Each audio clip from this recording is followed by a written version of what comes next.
안녕하세요. 발효공방입니다. 오늘의 술 빚기는 연엽주입니다.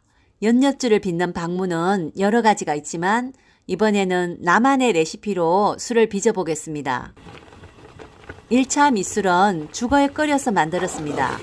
죽으로 밑술을 만들 때는 보통 쌀가루 1에 물을 5를 해서 하지만 10배까지 해도 괜찮습니다. 죽을 끓이는 방법은 우리 술 빚기 17번째 죽으로 밑술 만들기 편을 참고해 주시면 되겠습니다. 이번에 사용한 누룩은 하왕산 산성 누룩입니다. 이렇게 봉지에 들어있는 누룩은 사용할 양만큼 덜어서 하룻밤 냄새를 날아가게 해줍니다. 예전에는 밤이슬을 마치면서 며칠간 법제를 해주었다고 하지만 요즘은 환경오염상 굳이 그렇게까지 할 필요는 없고 봉지를 뜯어서 바로 하지 말고 잠시라도 바람이 치게 해주는 것이 좋습니다. 죽이 25도 이하로 차갑게 식은 후에 누룩을 넣어서 잘 섞고 치대주도록 합니다. 지금은 완전히 된 풀 같고 처음에는 손에 쩍쩍 들어붙고 찐득하지만 금세 흐물흐물해집니다.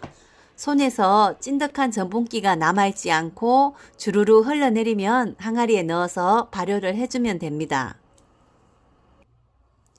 죽 같은 경우는 당화가 쉽기 때문에 24시간 정도 발효를 해주면 됩니다. 22에서 25도 전후에 실온에서 바닥은 따뜻하게 하고 보쌈을 해서 발효를 해줍니다. 실온에서 발효를 해도 되지만 발효 초기에는 당을 좋아하는 미생물들이 서로 우점을 하려고 하기 때문에 유도기가 길어지면 산막효모나 젖산균 등 잡균의 오염이 쉬워집니다. 잡균을 방지하고 좋은 환경을 만들어서 효모가 먼저 우점을 할 수 있도록 바닥은 따뜻하게 하고 보쌈을 해주고 품온을 22도 정도로 시작해서 36도 정도의 정점을 찍고 냉각을 해줍니다. 지금이 18시간째인데 한창 발효 중에 있습니다. 상태를 봐가면서 24시간 정도의 냉각을 해주도록 합니다. 2차는 범벅으로 해보겠습니다. 밑술을 만들 때는 당화의 속도가 빠른 것부터 해야 합니다. 범벅은 보통 쌀가루 1에 물 2.5에서 3 정도 하면 됩니다. 팔팔 끓고 있는 뜨거운 물을 부어가면서 빠르게 섞어서 익혀주도록 합니다. 양이 많으면 2, 3등분 나눠서 하면 덩어리지지 않고 수월하게 할 수 있습니다. 뜨거울 때 얼른 덩어리를 풀어주어야지 식으면 덩어리도 풀어지지 않고 덩어리 속에 생쌀가루가 있으면 생쌀은 당화가 잘 안되기 때문에 발효에 지장을 줄 수 있습니다. 면적이 넓은 주걱으로 문질러서 덩어리를 풀어주도록 합니다.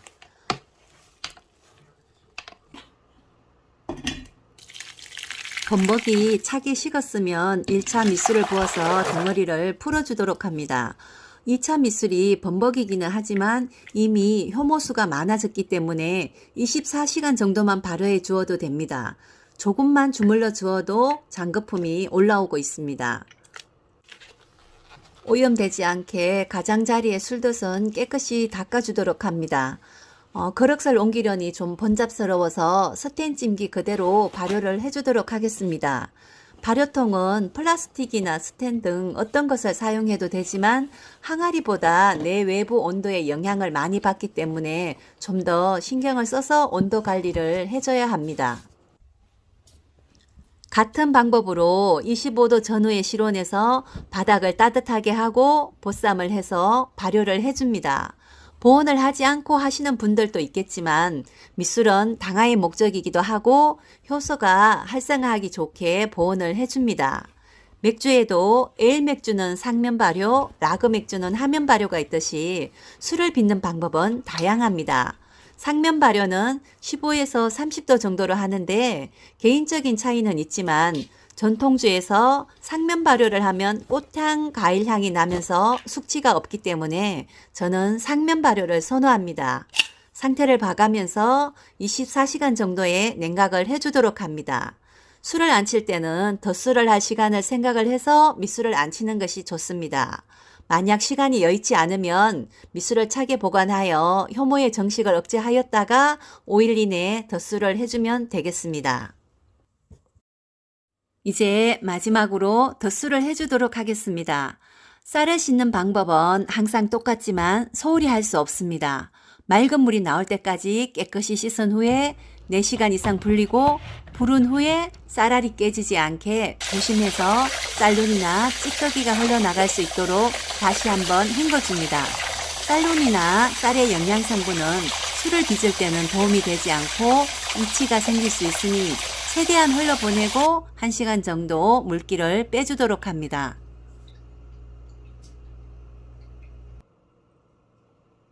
연잎주를 빚을 덧술 재료를 보겠습니다. 불려둔 찹쌀 5kg과 미리 만들어둔 밑술 7L 연잎 2장입니다. 연잎은 인터넷에 냉동 연잎을 구입하면 됩니다. 냉동된 연잎은 미리 실온에 내놓았다가 해동이 되면 사용하면 됩니다. 가양제가 많이 들어가면 발효도 잘 일어나지 않고 향이 진하면 맛에도 영향을 미치니 2장만 사용하도록 하겠습니다. 이제 고두밥을 해주도록 하겠습니다. 불린 쌀을 찜기에 올리고 물이 떨어지지 않게 면보를 덮어줍니다.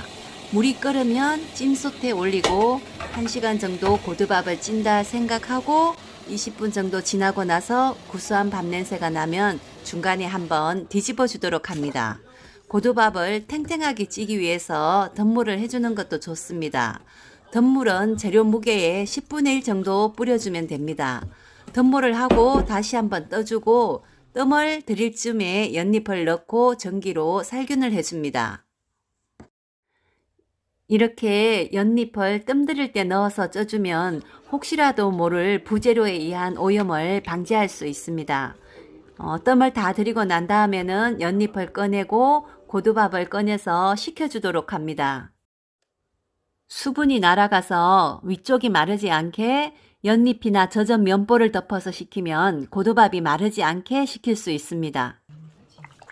고두밥이 차게 식었으면 만들어둔 밑술을 넣고 밥이 물을 충분히 흡수하게 주물러 줍니다.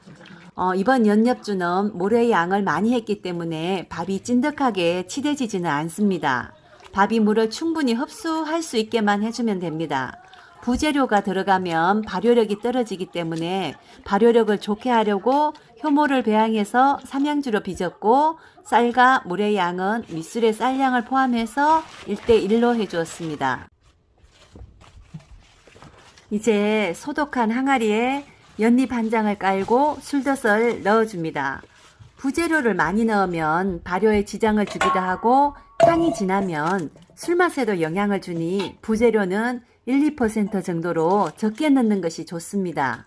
특히 연잎 같은 경우 잘게 잘라서 많이 넣으면 푸르스름하게 색이 진해질 수도 있고 풀맛이 날 수도 있습니다. 약은 약으로 술은 술로 먹는 것이 좋다고 생각합니다.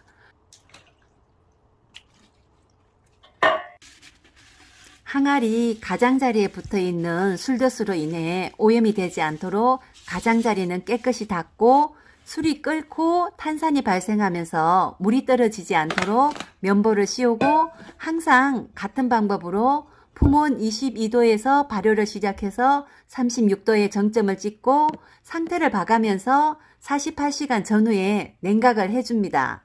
실온이 23도인데 이불 속 온도는 27도 정도이고 항아리 속 풍온은 35도까지 올라갔습니다. 술이 끓어올랐다 내려간 자리가 보입니다. 이제 냉각을 해주도록 합니다.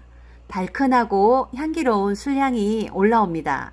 지금은 베란다 온도가 15도 이하라 그대로 3개월 정도 후발효 숙성하도록 하겠습니다. 3개월 후의 모습 보여드리겠습니다. 감사합니다.